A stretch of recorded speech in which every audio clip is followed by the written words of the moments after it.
Hey, good morning, Dave. Or afternoon, I should say. Hey, good morning. How are you? Good to see you. Hold on, sorry, I've got my. There we go. Had my audio off. Sorry about that. Yeah, how's it going? Good.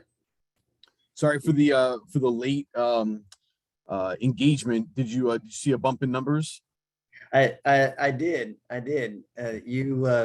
You know how to do it. So you know, the holiday season is a fun time for everybody. So you know, I get it. Yep. You been busy? Oh yeah, I've been slammed. I've been really slammed. Yeah, starting to ramp down. Probably right about the week of Thanksgiving is usually when I start to ramp down. And like today, I was supposed to do my weekly Skill Bridge Q&A session. I haven't done that this week or last week. We're gonna kick back off week 2 in January. So Okay, sure, yeah, sure. starting to ramp down just a little bit. Get some R and then hit it hard again next year. Absolutely. Yeah, absolutely. Well, good to see you. Looking forward to it. Hey, Kelly, did you want to run through uh,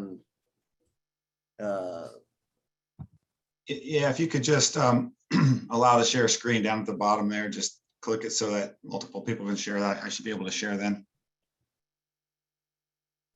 let me see. It's disabled right now. Yeah, on the oh, there we go. All right. So that should have helped out. That's it. That'll work. Yep. Okay, good. You doing okay? Yeah, I am. How about you? You know, we're doing good. Both of my boys are home from college, and so it's going to be a fun holiday. Awesome. That's great. Yeah. So, Brian, welcome, man. Thank you, sir. How are you? Good. You getting geared up? Getting geared up. Don't you have you're leaving like tomorrow, right? Yeah, we're just taking some time off. So kids are coming to town, and yeah. Absolutely. Well, that sounds like it's going to be, and you got some plans or something, right? You're going away with some families or Yeah. a couple friends or, oh yeah, that's awesome. Good for you. Thanks. And Samira, or should I call you Tom or Tom Adams was, for those of you that were, that are the registrants, Tom Adams was supposed to join us late yesterday afternoon. He contacted me, said he had a meeting. So Samira is our Tom for today. So thank you, Samira, for joining us. And she's with Aston Carter. She does a great job. So yeah, well, I'm glad to be here. It's great to see everybody. and how's the learning curve there at Aston Carter? It's going good. We had some really great milestones, and starting the new year off with some really good opportunities and just growing and learning. So I'm always excited. Every day I learn, and I go to bed tired and I wake up and ready to learn. Yeah. Oh, good. That's awesome. You got big holiday plans or do things? No, not at all. We're going to be quiet and just enjoy the time. Just enjoy the time away from the computer. Absolutely. Absolutely. All right. Well, it looks like all the presenters, I think we're looking for Rosanne. So if you see her pop on, I know she's been slammed just like everybody else. So anyway, but Crazy time of the year, getting everything all wrapped up. yeah, it is. And somebody was saying this year just seems like it's flown by. And I just can't, I've had a conversation with my kids. I can't believe how fast this year has went. And they say it's because I'm getting older. I don't know, and maybe that's right. I don't know. So, they do throw around the phrase quite often, Dad, where were you the day that Lincoln was shot? Dope. So I don't think of myself as that old, but apparently they do. So oh well, what are you gonna do, right? So So Samira and Dave and Brian and Kelly, and then when Rosanne does hop on, I'll put it to her in the chat. But we're planning to, of course, all of you know, it's 5 minutes. I have my trusty little timer that I'll hold up for you. So at the end, we're going to have a Q&A session, but go ahead and put your like LinkedIn profile information in the chat, so that if people need to reach out to you for whatever reason afterwards, they can do that. And if you want to private message me a question that you normally get asked for the Q&A, then we'll go ahead and ask those when we have time. So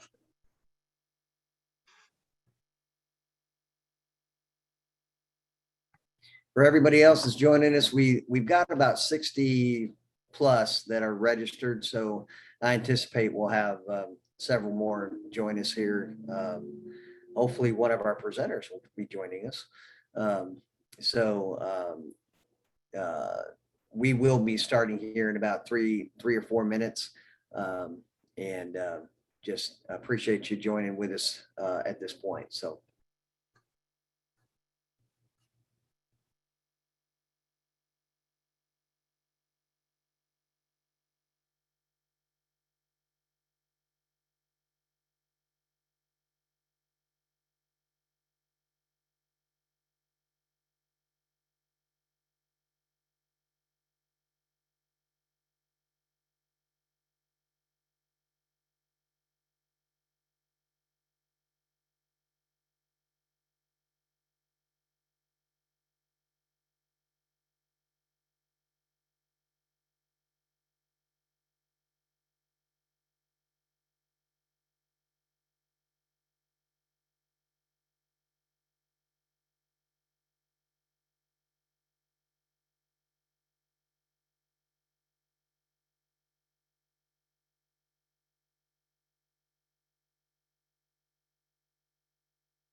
I think I see a Fleet Master Chief in the group here today. That's awesome. Love seeing those higher ranking people getting that info, passing it on to their sailors.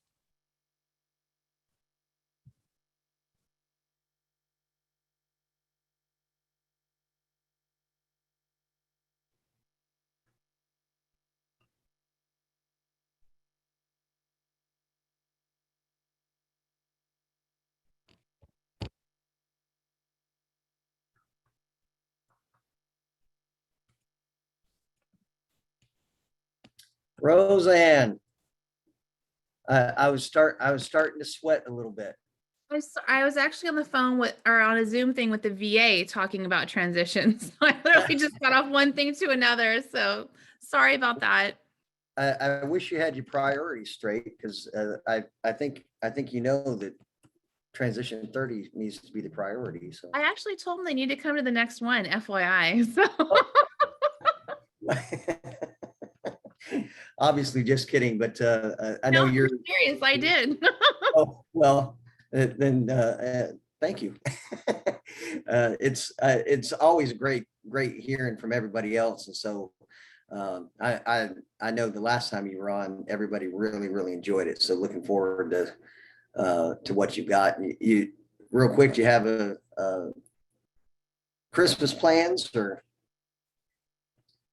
I do. It's called Taking a Break. You can see I'm representing Christmas right now with my decor here, but yeah, I'm excited to have, just like I tell everyone here on this call, like you have to take the time to take care of you. And those of us that love to help, especially Dave Schantz, I know you're guilty of this, Mark. Yeah, we don't take the time to take care of ourselves sometimes too. So it'll be really nice to do that over Christmas.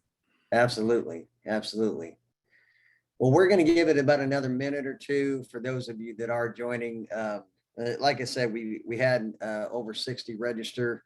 Typically, this is when they start to join in. So we'll give them another minute or so, and then to honor your time, we'll go ahead and get started here in about 1 minute. So.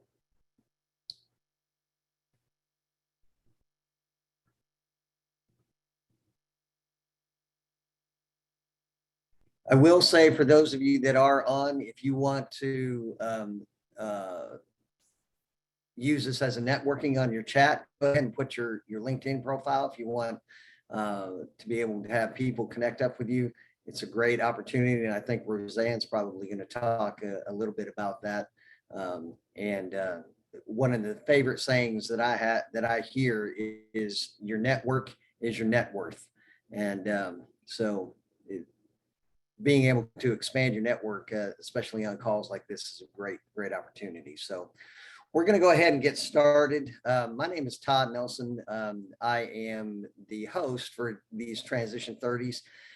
And the whole idea for Transition 30 started when I started working with military, especially in the transition. I saw that there's TAP classes and some of those things, and those are great. But I felt that like there was a need where we could bring some outside specialists together and give you some information. If you were, think of it, if you were in an elevator with one of these specialists and all they had was 5 minutes to tell you the top things that they feel like you need to know, that's what today is all about. So we're not going to tell you everything there is to know about like SkillBridge or everything there is to know about from a recruiter standpoint or anything like that. We're going to give you the highlights. And then clearly what we want you to be able to know is that if you have a question on something that was presented, connect up with us on LinkedIn, connect up with Dave or Samira or Brian or Kelly and start the conversation from there. This is not meant to be an all-inclusive, we're going to tell you everything there is to know. So that's the whole idea. And then at the end, each presenter has 5 minutes. At the end, we are going to have a Q&A. You are welcome to stick around for that. If not, we want to honor that we said it'd be 30 minutes. But if you want to stick around and ask some questions, some of these people here are some of the most knowledgeable in the area that I personally am aware of. So now is your opportunity to go ahead and ask. So I'm going to go ahead and get started. Again, my name is Todd Nelson, and I'm going to talk to you about financial readiness. And I want you to think of me as the voice in your head if you were 18 months post-transition. The reason I say that is because I work with so many transitioning service members and veterans, and I ask them, so what is one thing, if you were in front of some transitioning service members, what is one thing that you would want them to know? And invariably, it basically boils down to plan your finances like you are planning for your next career. I just had a meeting with a couple of veterans yesterday, and a stat was thrown out that 78%, I believe it was a stat, 78% of transitioning service members end up having marriage difficulties. And I'm a former minister, so I know that one of the main reasons for marriage difficulties is money. And so make sure that when you're working through your transition, that you think about your money and your finances and some of those things. And here's some very specific things that you want to think about. Number one, when it comes to your emergency fund, realize that if you're looking at VA payments, I'm hearing VA payments are running behind, and determinations for your disability rating and some of those things, they're running 3 to 4 to even 6 months behind.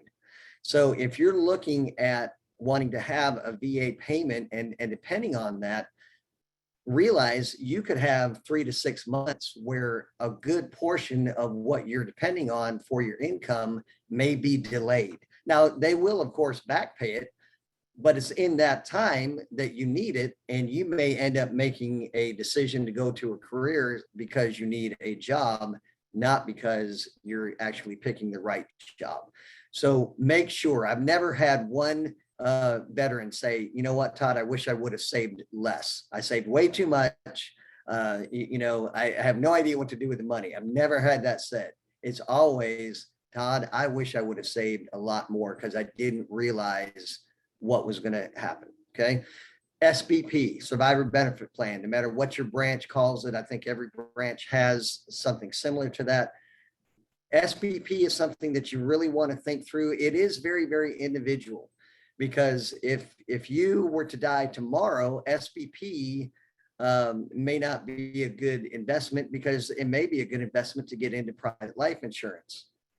That also brings up on the private life insurance side, when you are going through your, and I cannot stress this enough, when you are getting ready to drop your packet, or if you're in the whole process, do not begin your VA evaluations if you want to look at private life insurance.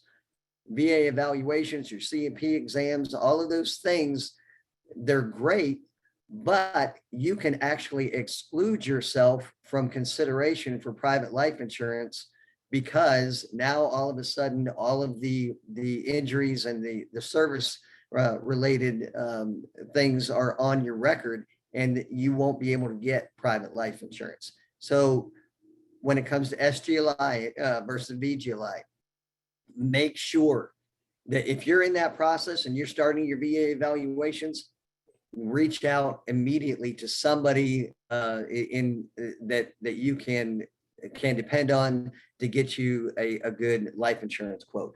And then the last thing I'm going to share is don't forget about your TSP. No matter what you may be running into. I had a service member that 31 January, he separated from the Army after 20 years, and he had $10,000 in his TSP. He came to me and he said, Todd, he said, I failed. And do you know that with everything else that veterans and transitioning service members have going for them, we were able to put a plan together where that 10,000 grew to 5.2 million by the time he's 65, because you don't get discouraged. I don't care where you're at. Don't get discouraged. Plan accordingly, and you will be successful. That's your voice from 18 months post-transition. Thank you. You're welcome. So I do want to turn it over now to Brian. Brian Tichenor is a great friend of mine that we probably will never meet, but we network together virtually very well. I want to say an 28-year plus Air Force veteran, and he's going to talk to you about VA loans. Brian. Awesome. Thanks, Todd. I appreciate it. And great tips from you there. I appreciate those. So yeah, as Todd said, 28 years in the Air Force for me. I retired just a little over 2 years ago. I've been helping veterans with home loans for the most part ever since then. I looked into defense contracting and decided that buying satellite parts or something out of windowless buildings wasn't going to be nearly as much fun as continuing to work with folks in uniform and folks who have since separated or retired. I was a teacher for about 14 of my 28 years, so I love getting to help folks understand the home loan process better and those kinds of things. So no kidding, everything you wanted to know about VA home loans in about 4 minutes or less now, since I just took a minute doing that. Most folks, I think, know some of the basic benefits. Generally, there's no down payment needed. You can borrow 100% of the loan to value for the home. Of course, the home must appraise for that amount. Depending on the lender, we go down to about 620 credit score for different VA loans. One of the other benefits, that's really important, is no private mortgage insurance, as I said, and that goes along with being able to borrow up to 100% of the loan to value for that. Some of the things you have to take into consideration as you're getting ready to retire, though, is whether you want to buy a home while you're still on active duty, where it's easier to qualify because you have your full pay and benefits. And if you're still going to be on active duty, generally for a year, most lenders will accept that. If you've got a retirement date that's shown up on your LES 6 months out, it's going to make it a little harder to be able to use your current pay to qualify for that loan. But one of the benefits to waiting until you retire or separate is to get that disability rating, because one of the things that go along with the VA loan is the VA funding fee, which are not insubstantial. If you have a disability rating, that VA funding fee is completely waived. So even if you only served for 4 years and you're looking at getting out and you don't think you have a whole lot wrong with you, apply for your VA benefits anyway. See if you can get anything for that VA rating, because if you're young, 22, 23 years old, getting out of the military, who knows how many houses you're going to buy throughout the rest of your lifetime as you move around. And saving that VA funding fee because you have a VA disability rating every time is huge money saved. So you definitely want to fight for that benefit. As I mentioned, you got the things you want to consider, potentially saving up for, down payment. If you do have to pay that VA funding fee, a down payment can help make things a little, lower that VA funding fee. But there's always closing costs too that can't be rolled into the loan, that first year's homeowner insurance and property taxes and those kinds of things. So getting those saved up is good. If you're moving to a new area, that makes it a little harder to get your home purchased before you retire. But if you're staying in the same area where you're retiring or separating from, then, maybe you want to consider trying to do it, as I mentioned earlier, before you get out. That way you can get qualified on your full pay and benefits. Let's see, what else? Entitlements, 548,250 is the number heading up to, if you haven't used any of your entitlement, you can purchase up to 548,250 this year, going up to just shy of 650 for next year. But one of the changes in the Blue Water Act recently is if you haven't used any of your entitlement, then actually there's no limit to how much house you can buy, assuming you can qualify for that amount of loan. I do know a veteran who recently bought a house for 1.75 million, full VA, 100%, no money down, because he hadn't used any of his entitlement. One of the other things that comes up as a common question, well, I've already got one VA loan, can I get another one? It depends on how much of your entitlements used. Again, going back to this year, 500, almost 50,000. So we'll just use that as the number. If you've used up 250,000 of your entitlement, and the numbers don't really work this way, but I'm simplifying it for the examples, then you could purchase up to about 300,000 on a new VA loan in a different area and keep the other house in the VA loan. So there's certainly options there. So those are things to look into. Don't let folks tell you if you've already used up, there's no chance you can, your entitlement, no chance you can use it for something else. Refinances, a couple of different options there. EARLS is the interest rate reduction refinance loan.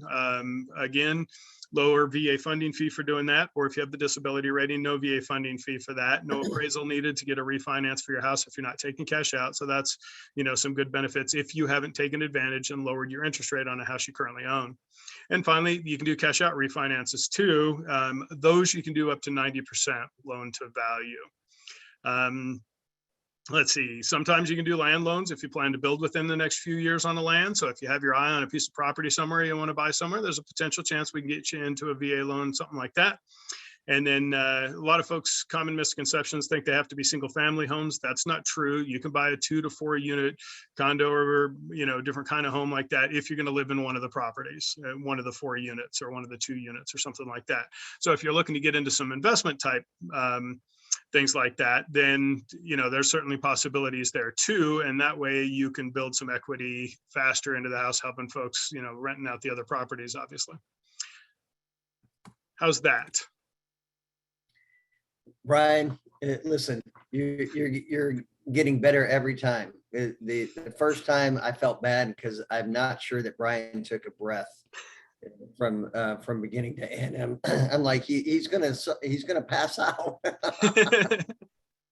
So great job, Brian. Really appreciate that.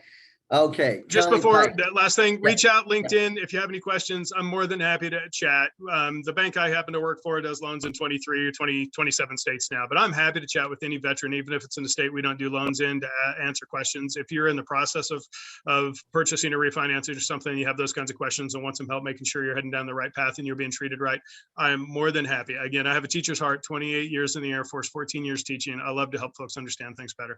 So any questions, love to help anybody out, try and make sure you're heading the right direction. Sorry, Todd. No. Thanks, Brian. Kelly Peitz, one of the things that I wanted to have him on is because one of the things we're hearing from veterans is they didn't understand their why before they actually took a job. They took a job for a paycheck, not because it was something that they felt like they could do long-term. So Kelly, take it away. And I do have the 5-minute timer set, but he's going to share some slides with you. Kelly, you're on mute. Thank you. So, hey, thanks for the intro, Todd. I'm just going to talk a couple minutes on why. I got a few slides to share. So, knowing your why, that's, what does that even mean, right? By the way, I had 24 years in the Army as an aviator officer, did a lot of great things, and rolled right into government service afterwards. And I learned right there that I wasn't happy. It wasn't really fulfilling me. So that's kind of why this is passionate for me. So what does it really mean, your why? So, I mean, we're not talking about surface level stuff here. We're talking about deep subsurface level meaning as to why you do the things that you do, right? I mean, it defines who you are, what makes you productive. The why is the drive that gets you up in the morning every day to take care of business. So, if you feel overwhelmed, anxious, or unfulfilled in what you do, it's most likely because you don't have a clear understanding of your why. You're out of alignment. You're out of alignment with your purpose in life. So knowing your why takes some work. It takes some soul searching, really, taking a hard look at yourself and your life and asking yourself a whole bunch of questions. It takes writing about your thoughts and feelings and the actions you have on a daily basis. Everyone has a why, but it's often hidden in the patterns of your thoughts and your feelings and the behaviors and the habits that you've created over your life. So where do you even start? Well, the first thing is you need to think about the story of your life, okay? And then ask yourself, what was the most impactful time or event in my life? That more than likely is a big part of your story. And then you need to ask yourself, how has that shaped me? How has it shaped my values and my beliefs? And how has it shaped the passion that I have for doing things? That passion is the interest that leaves you wanting to do more. And then you really need to look at your talents and ask yourself, what are you really good at? And when you do that, you'll start to uncover what your why is. And, all of these things make up a magnet. And the question really is, who or what is that magnet attracting? So your why and your job, they don't have to be linked. Many people don't love their job, right? They do it because maybe it gives them security, money for their family to do some of the things they want to do, better life for their kids. Maybe it's what's expected of them, but how much better would it be if your career and your why were aligned? I mean, how much happier would you be? How much more successful could you be? So, you really can have it all. You don't have to settle. The idea is you got to find that sweet spot. And that sweet spot is the intersection of, what you love to do, what you're good at, and what serves the world or serves your community. It's the purpose of your life. It supports your why. It aligns you with your why. So you got to find that balance, okay? Because if you only have one or two of those three things, you're ultimately not going to be happy. You're ultimately not going to be as successful as you could be. I mean, if you love what you do and you're good at it, but it doesn't serve a purpose or serve your community, then it's really self-serving, right? And if you love what you do and it serves somebody, but you're not good at it, it's simply not sustaining. So you got to have all three of those things. That's the sweet spot. That's your purpose. And it takes some hard thought to get there. So once you know your why, right? Once you've done that hard work to figure that out, you can design the life of your dreams. You really can. And that maybe does not mean getting another job. Okay. So let me explain. I mean, everything you've learned in school, all through high school, college, even in your transition course that you go through, it's all about getting your next job. It's the exchange of time for money. So you have to ask yourself, hey, is this really as good as it gets? Another job? See, as an employee, you're capped. You're capped at income. You're capped at your vision, your purpose. You're capped at achieving your hopes and dreams, really, because you're capped at the resources that you have. There's other options out there, and business ownership is one of those options, because as a business owner, you're not capped at anything. You can go as big as you want. It's all up to you. It's your vision, it's your dreams. If you have massive goals and massive dreams, you really have to go into business. Because with a job, you're really just over broke, because you have this income, and that income is what you have with your job, and you have expenses, and you have all these hopes and dreams, and your expenses, believe it or not, take up about 90% of that income. So what does that leave you with? It leaves you with 10% to fulfill those hopes and dreams. But if you notice, your hopes and dreams are usually outside of that income line. So what do? You compromise. Your hopes and dreams shrink to fit within that 10%. But as a business owner, when you have your vision, what you can achieve, anything's possible. You can expand that in your hopes and dreams, then you can do what you really, really want to do. Okay. So I'm out of time, but I'd love to talk with you more about, your vision, finding your why, and talk to you about my experience in my transition, what I learned, and maybe give you some lessons learned along the way. So if you want to do that, I put my email in the chat box. I'll also put a link to my calendar so you can book an appointment there. So, hey, I appreciate the time. Todd, thanks for having me. Absolutely. Kelly, thank you. Knowing your why is so important. It really is. Rosanne, Rockstar Rosanne, as I call her, talk to us about why networking is so important when you're transitioning. Kelly and I go hand in hand. I wish I had a really awesome PowerPoint, but guess what? I have this to send to you guys too after we're all done. So just so you guys know, my name is Rosanne Callens, and I help high-performing professionals like yourselves find new careers they love. And Kelly alluded to that. It's not just about a job. It's about finding something that fits your values, your work values, your personal values. And also my jam is really helping people understand LinkedIn and how to use it. In fact, I'm going to show you a workshop I have coming up so that you can learn really how to use LinkedIn effectively in a single afternoon. All right. But for right now, to meet my time, I want to talk about networking like it's 2021. So insert a cool song here, right? Great conversations lead to great opportunities.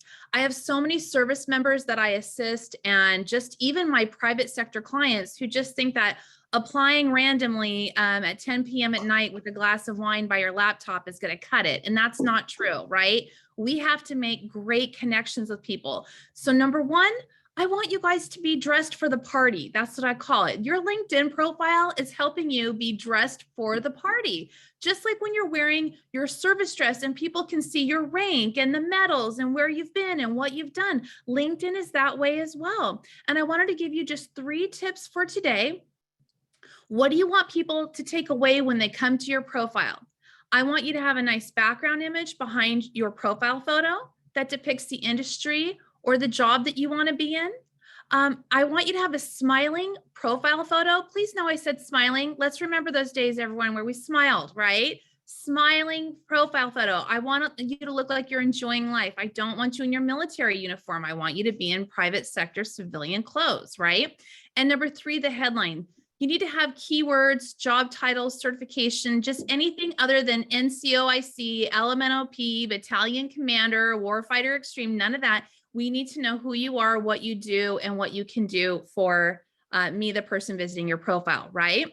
Those are my 3 tips just right away. The next tip is to connect. And I get so many of you that get stuck at this process. And so I'm giving you this PDF when I'm done, just as an example as to why you're connecting with someone, right? So I give you a little example verbiage. You can make it your own. Please know you only have a 300 character limit when you initially connect with people. Then I like to use what I call the bring the wow technique. I need to trademark this. Okay. So why are you connecting?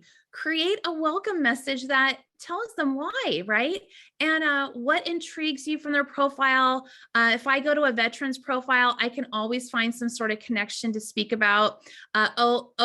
Be curious, be open-minded. Ask your new connections something about them. It's even though I want it to be all about you, I need it to be all about them as you're creating these connections, okay? Be curious. Second, warm close. Just give a call to action. Ask them their opinion on something. Ask them for a recommendation on this versus that. But I want to have a nice warm close, and I'm giving you an example right here. I give you an example of what to say as well. All right. And next, I'm going to tell you guys about connecting with not only me, but connecting with the people that are here to help you today. Because like Todd said, we're pretending we're in an elevator telling you what we do and giving you some advice. But I have a link to everyone on here. And I think if I missed anyone, I'll add them.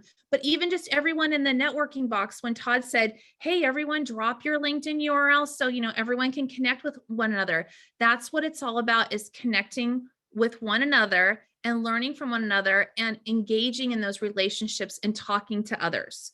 All right. I can't stress this enough. When you ask for a job, you're going to get advice. But if you ask for advice, you just might get a job opportunity out of it. Okay. And it's very similar. If I busted into your guys' work sections and told you like, hey, I'm a trainer, I'm a career coach, and all these things, you're like, whoa, who are you, Rosanne? I don't know you yet. I don't have any relationship with you yet. But then as we have a relationship together and you get end of year funds and you're like, how do I spend all this money? Oh, I know, I'll invite Rosanne in to train, right? Like, so you have to create these relationships so you don't come across as desperate, please hire me. So networking is so huge, and I really want you to have fun with it.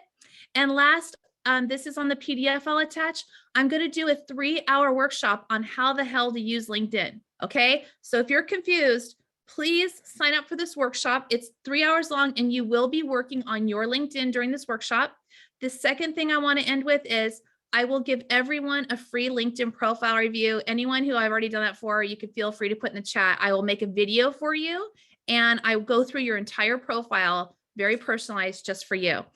So I can help you with that too if you're lost. And I appreciate you. I know you guys get awkward when people say thank you for your service, but I want you to know my way of saying thank you for your service is to say you're worth it. Okay, you're worth us helping you and doing what we can to help make your transition successful. So thank you.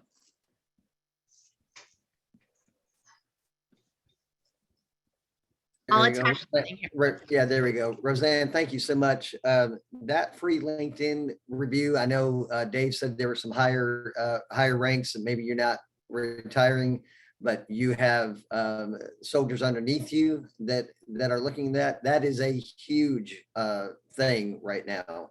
So take full advantage of that. I'm sure Rosanne wouldn't mind if you pass her profile along to any of those that are serving under you. So next, Samira, Aston Carter, extraordinaire guru.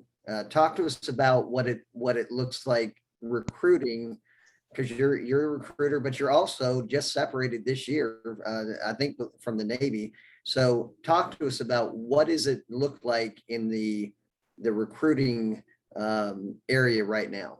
Yeah, absolutely. Well, first of all, I just want to say thank you for everybody. What you have said already is there's always something to take away. And despite where you are in your transition, you're always learning. And so Rosanne, thank you for that. And I'm looking forward to connecting with you and just getting more insight. To your point, Tom, I'm extremely, Todd, thank you for having me again on this. Sorry, it's a long day, long week.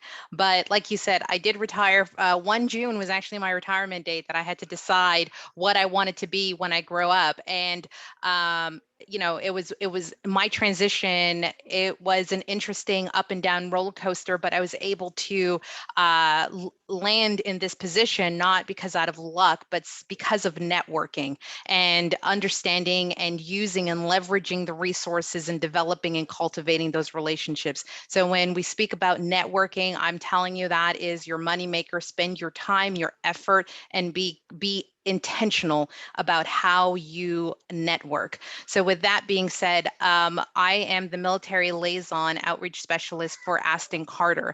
I was hired on to develop their military program. I came into this program, I came into Aston Carter not knowing about Aston Carter and them not knowing about the military. So it was a perfect chaos combination. But with that being said, I've gotten to understand and really see some of the areas where our veterans and military communities struggle. And the biggest area that we see is that just translation. How do we do a better job with having our military community understand what's really in the workforce, and how do we get them to better articulate their skill sets, to better represent themselves in the interview process, and then also to maximize their diverse background to show what else they bring to an organization. I'm going to have some VIP guests coming over here because the twins just came home, so I apologize for that. But with that being said, hey, Ladybug.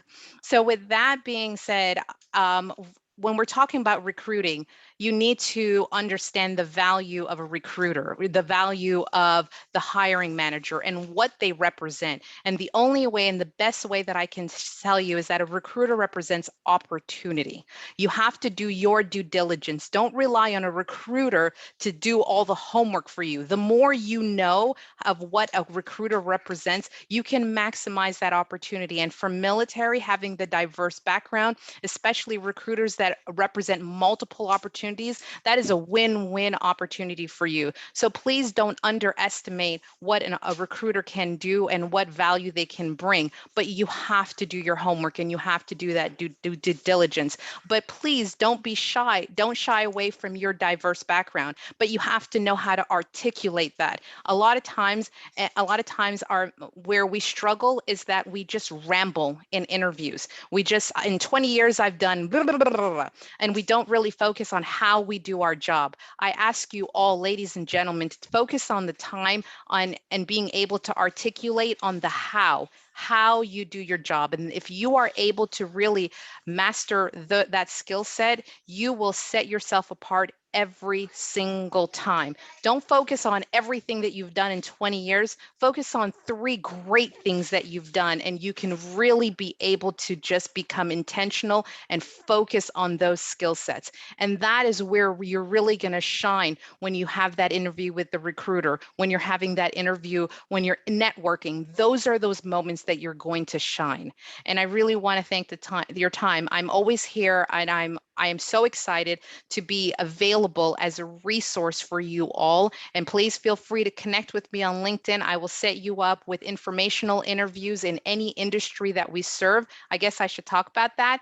Aston Carter, our industry we serve in accounting, finance, governance, risk and compliance, human resource, project management, logistics, procurement, customer service, and healthcare. So huge network. Plus, we're under the umbrella of Allegis. So we got tech systems, Aerotech, and we have Act Talent. So we have a huge footprint that is coming that we can help with our military community. Let us leverage our resource to really increase your opportunity for job employment. And we have some great news in the upcoming year for 2022. So I'm excited, I'm pumped up, and I'm just here to be part of here to help you in any way that I can in your transition. Thank you and happy holidays, everybody. All right, Samira, thank you so much. I want to follow up with a couple of questions with you at the Q&A. But Dave Schantz, the Skill Bridge guru, I don't know if that was self-titled or not, but it's certainly well-deserving. Tell us about Skill Bridge. Thank you, Todd. Thanks everybody for being here. I've never finished my speech on Todd's platform, so I'm going to go fast. You might want to play this back at half speed. I did 21 years in the Navy, retired at the end of February of 2020, did a Skill Bridge opportunity with my company, loved every minute of it, got hired on, spent about a year in my role, never stopped talking about Skill Bridge. Some director levels and above saw what I was doing on social media and created a new position for me, and now I lead my company's Skill Bridge program. So what is Skill Bridge? The DoD Skill Bridge program allows transitioning active duty service members the ability to take part in an unpaid internship or apprenticeship with the company of their choosing for up to 180 days with the high likelihood of being employed at the end. Essentially, it's a train to hire program. Eligibility to participate, you have to be within your last 180 days of service. You have to have spent at least 180 days in service.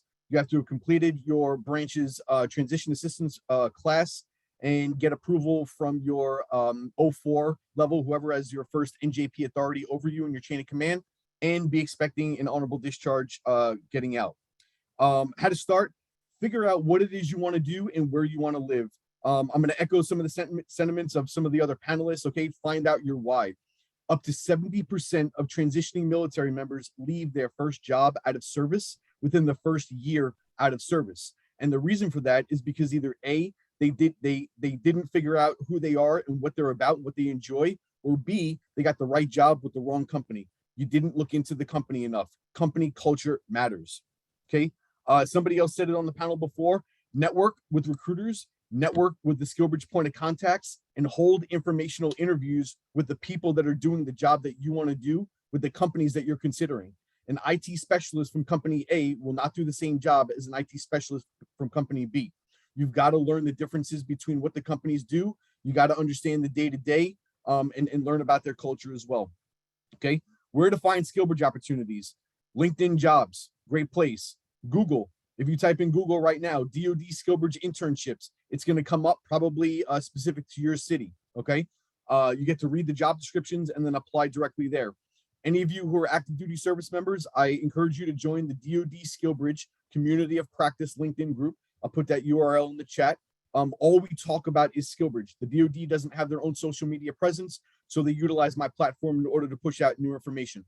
Okay, those are the three basic places to find great SkillBridge opportunities. Also in there will be DoD approved company representatives who you can network with and learn more about their program. I very much encourage you to do that.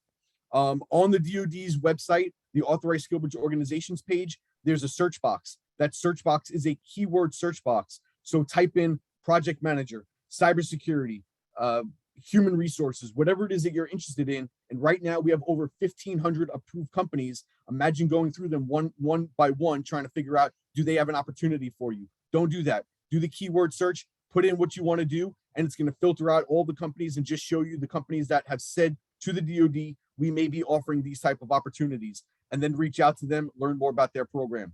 There is no monetary gain or loss with SkillBridge. So if you are in Oklahoma and you want to do a SkillBridge opportunity in New York City, you're not going to get New York City BAH. So you're likely going to be homeless. If you go from New York City to Oklahoma, you're likely going to live like a king or queen because you're going to continue to get New York City BAH. Okay. Other options with that: couch surfing with friends and family, authorized. Getting your own place out in town, authorized. Military installations, the DoD has opened up military installations, the barracks, for you to utilize completely free of charge. You don't get charged for room, electricity, or water during the start of or during your stay for SkillBridge, but treat it like a hotel. You've got to book it ahead of time. Don't show up on their doorstep hoping that you're going to get a room for SkillBridge. They may just turn you away. Terminal leave. I wholeheartedly suggest that you maximize your terminal leave. Overlap SkillBridge with terminal leave. That gives the company a greater option to bring you on. And then if you impress them, they can end your opportunity early and then hire you. Every service member wants to double dip. But please, and the Air Force is very guilty of this, please don't try to pigeonhole a company. Don't try to put us in a corner and say, I'm only going to do a 90-day because I have terminal leave. I have 90 days of terminal leave, and I want you to hire me before that. If you're only going to give me 90 days, but the manager knows they're going to need at least 100 or 120 days to train you, you've just taken that opportunity off the table. Get the full 180 days if you can. Overlap your terminal leave with your SkillBridge time, and give us the chance to hire you early. I'm running out of time again. Bring on new companies. Reach out to me if you want to learn how to bring on new companies. The DoD and the Navy and the Marine Corps all have their new instructions ready to go, but they're waiting on the Biden administration to sign off on the program. And the new changes that happened on October 1st were only for the Air Force. All the Air Force did was take away their vetting process. They now roll their vetting process into the DoD's program. The Air Force no longer vets companies on their own. And they've also streamlined the process to make it a shorter, easier time frame for airmen to get their packages approved or denied. Happy to connect. Is it wrong that I get a little bit of glee every time I see one of the presenters realize that they've got way more information than the time, and they start to squirm, or I don't know. Maybe that's wrong, but it's Christmas time anyway. Hey, that was our presenters. Obviously, really appreciative, and all of these are giving of their time. So I want you to understand that. So we're here for you. Let's open it up for questions. I've got questions that I can to kind of spur the conversation. But if you have a question, go ahead and unmute yourself and ask the presenter that you have the question for. Who has questions?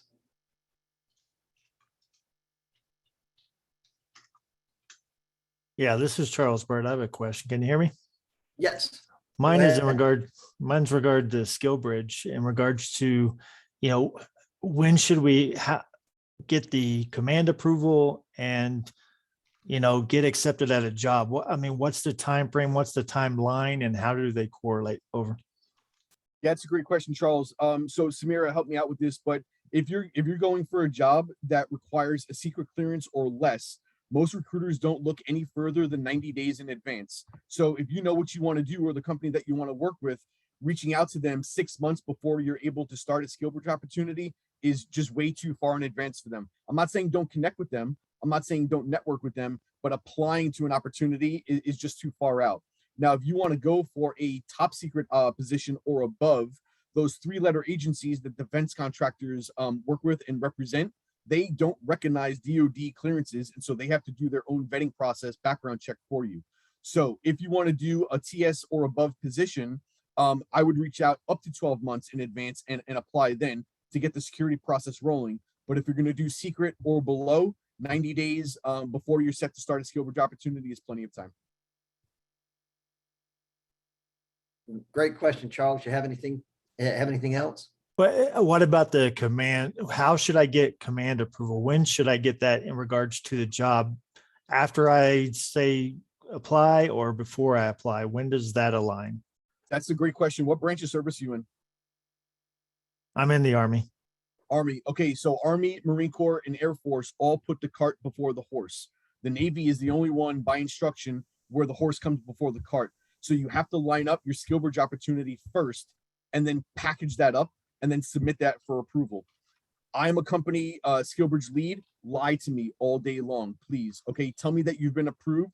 Let me help you set up an opportunity. Let me find it, package it up for you. I'll write the training plan, and then you can submit it, right? Somebody's got to go first. A lot of times companies don't engage with service members until they've already gotten the approval, which the companies don't realize that you won't get the approval until you've already gotten the opportunity. So tell the company that you've already gotten the approval, set up the opportunity. You can always go back to the recruiter later and say, sorry, I'm ineligible. My command withdrew their approval, whatever the case may be. But yeah, definitely get your approval, line it up with the company first. Your CSP or SFL TAP office will give you a PDF that both you and the company rep need to fill out, which will include the training plan, and then you'll be able to submit it through your office and then up to your chain of command for final approval. Appreciate it. Thanks very much. And Roseanne, my registration's on the way. Oh, over. I just added that LinkedIn is a great way to do what Dave is talking about in regard to looking into things, finding out why, seeing the difference between an IT specialist here and an IT specialist there. It's a really great way to take away a lot of that headache for you guys. Any other questions? I do have a couple that I'm going to chime in on, but anybody else? You have questions? These are some of the best out there. So now's the time to ask the questions for free. So.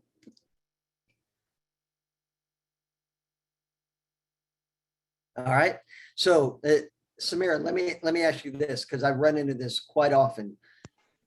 What do you say? Because all the military is known for their acronyms. I think I'm probably one of the only non-veterans on the call. I have to tell you, it has taken me a long time to learn some of the acronyms.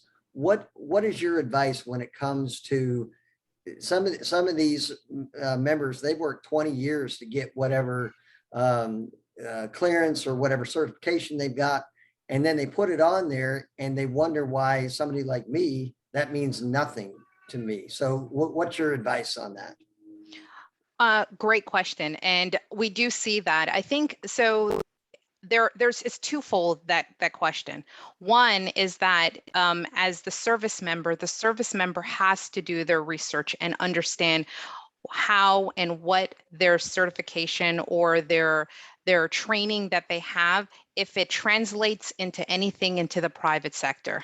And once you do that research, you have to be able to use those words, and those are the words that needs to be reflected on your resume. Now, if it's something that you know is something that you absolutely want to keep on your resume, that may not necessarily, if it's a newer certification or something that doesn't necessarily that's something that sets you apart in your industry, then you need to be prepared to speak on it, but how it translates into the military sector and why is it relevant to that opportunity that you're looking for. So again, becoming very intentional, doing your research, understanding what is in the workforce and how your skill sets align to it. What value does your certification bring? Now, understand that also to your point, Todd, is that some people get a lot of certifications. And if those certifications are not relevant for those opportunities that you're looking for, then don't rely necessarily on those certifications to get you those jobs.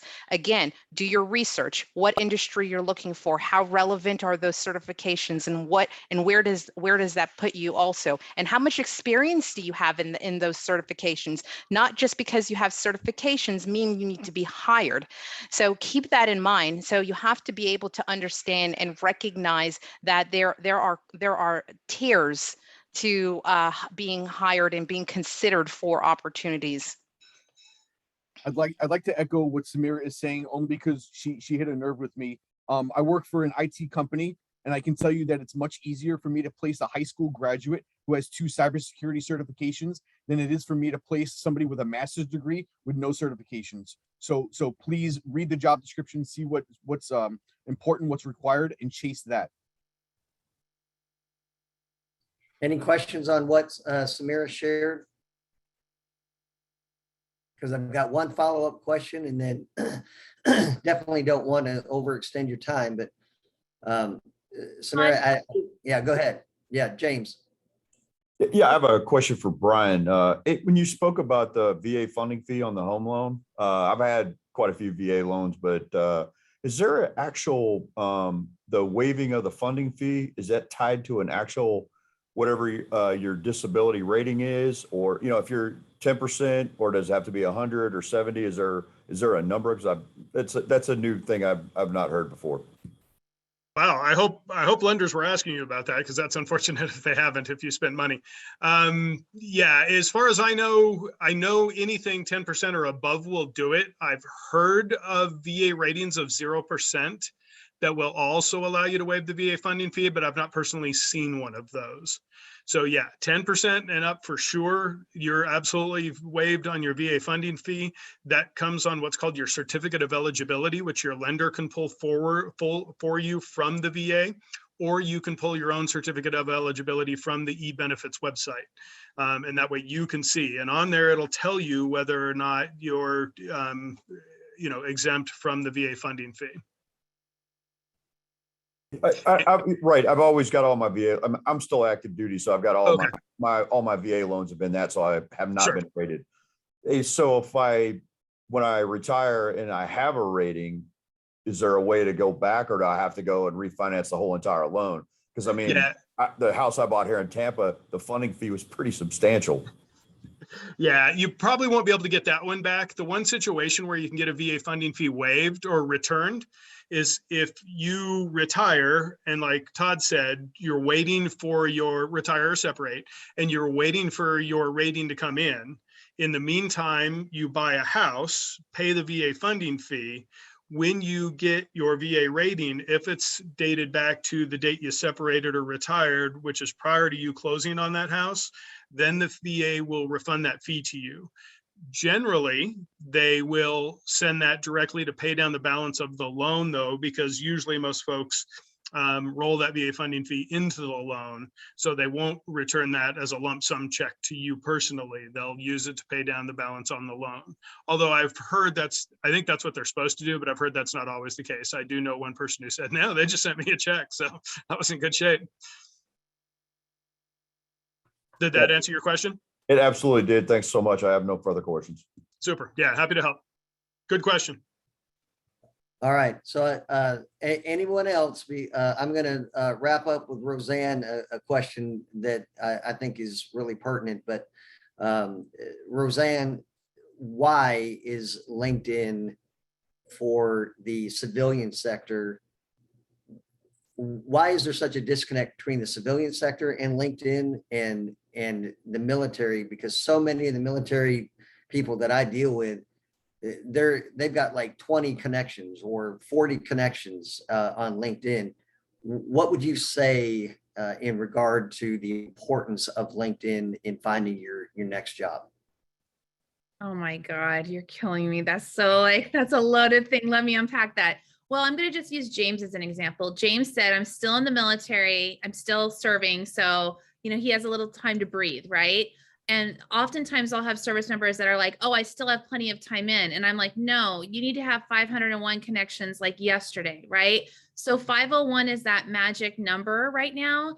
And the best way for me to explain it in a very, very short amount of time, and it's going to piggyback on what Dave and Samira said, is this. One of the secrets I can share is the secret of job searching and finding that job is scrolling, reading, and researching. Like if you could do those 3 things and do them well, you're going to be able to articulate what you could do for that employer. Like Dave was saying, like if you're throwing everything but the kitchen sink and Dave's like, hey, I just want ground beef and a taco shell and some shredded cheese. Like that's all you need to be saying. I'm really hungry right now and I love to give the ingredients thing. If you're a senior leader and you've been serving for a long time, you could do everything. And you guys love to be like, and I could do this and I could do this and I have this certification, I have this. And I'm like, listen, I just want to make tacos. Okay. Don't give me your shrimp scampi, fancy pants, Italian recipe. I just want tacos tonight. So tell me you've got taco shells, ground beef, shredded cheese. I don't even want fancy tacos, right? So that's the best thing I can say is LinkedIn is a way for you to advertise a lot of your ingredients. And then as you start to narrow down on attracting certain jobs, then you're going to then take that recipe and make it like just tacos, right? So people come to your profile and they see, I want to make tacos. Oh, this person has tacos. Okay. It's very simplistic, but I'm telling you, and Samira was laughing. I saw her and Dave too. It's true, right? And Kelly as well, right? You have to be able to showcase what it is that you do and what you do well without showing me your whole crazy cupboard. Everyone has the crazy drawer in their kitchen, right? We're all guilty. Don't be showing me your crazy drawer when you're trying to get out of the military, because like you have to help people help you. All right. So therefore, I hope that the power of LinkedIn is that's where recruiters and companies are spending big time money on LinkedIn finding you. I just helped someone double their salary, double their salary. I even have it here because I sent her a picture. 122.5. So she was making half of that. Woo, woo. Yeah, sorry, I could do it fancier, but I had to get on the VA call after this. But anyway, on LinkedIn, there's plenty of stuff there on LinkedIn, you guys. And Kelly, like, Samira, Dave, all of us here to help you. Like, we would love to show you that magic. Okay, doing it at home alone at 11 o'clock at night is really not going to cut it. Okay, so that's my little spiel. That's why I have the LinkedIn class, and that's why it's so long. So you could be working on your profile and figuring it out instead of trying to do it on your own. The end. Thanks, Todd. That was a challenge. I do what I can, Roseanne. Well, listen, everybody, thank you. If you have questions, I don't want to cut it off, but I do want to be respectful of your time. To all of our presenters, thank you so much for joining us, giving us of your time. It truly is a privilege to be a part of this network. And to everyone here on the call, Merry Christmas to you. Happy New Year. Trusting that 2022 is going to be a better year than 2021. And everybody said, hallelujah, amen. And really appreciate it. I am going to send out a final follow-up email that will give a link to the video if somebody says something that you can't remember, and also a link to where you can get the chat notes in a text format. So thank you so much for everybody for joining us, and y'all have a very, very Merry Christmas. Bye-bye. Thanks, Todd, for inviting us. Thank you. All right. Bye-bye. Bye. Merry Christmas, everyone. All right.